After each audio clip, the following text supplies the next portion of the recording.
Hola estudiantes, Pablo again nuevamente. Okay, I have one more section to explain you for this chapter. Superlatives. If you see your superlative section, you will have two very different structures. One is the first one, the longest, which is something like Starbucks has el café más rico de Gainesville. Pretty much, literally, that means Starbucks has the coffee more tasty of Gainesville. Long sentence, bored sentence, and confused sentence. I would not use that structure on my test if I am you. I will use the second part, the irregular superlatives, because they are exactly the same structurally in English. You can translate word by word and it's pretty much the same. I will show you a couple of examples that I have here in my whiteboard and you can use it. Okay. El mejor. La mejor. ¿Sí? Okay. Because we are studying superlative, we need to remember that superlative is the best or the worst, but we have only one thing to say. Okay, we are describing one noun for the best or for the worst. Entonces, if you check the exercises sent you by email or also in your announcements, you will see 5 nouns to describe using superlatives, different superlatives. Entonces, I can say, el pollo is the best food or the worst food. La mejor, el mejor, la peor o el peor, depending if it's feminine or masculine, means the best and the worst. Something is the best, something is the worst.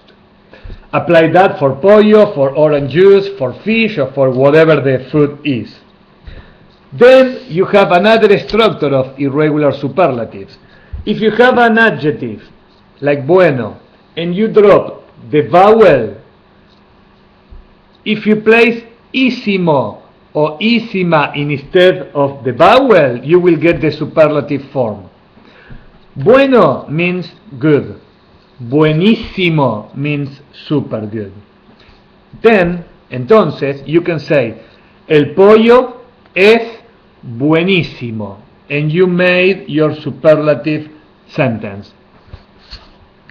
Entonces, I will use as my superlatives for my test. If it's my test, I would use mejor, peor, the best, the worst. I will also use buenísimo because it's a word that you can apply for restaurant or for food or for whatever. And if I use buenísimo, I would use malísimo, which is super bad.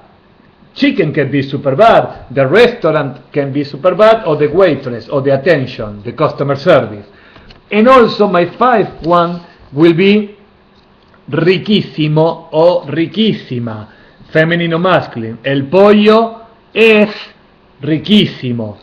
La carne es riquísima. Okay? Those are the superlatives that I would use if it's my test. I'm giving you these 3 videos because I know that this chapter is a little tough to study by yourself. And well, if you are able to do the 4 exercises that I sent you by email and also you can find them under your announcement, you don't need to have problems with this chapter.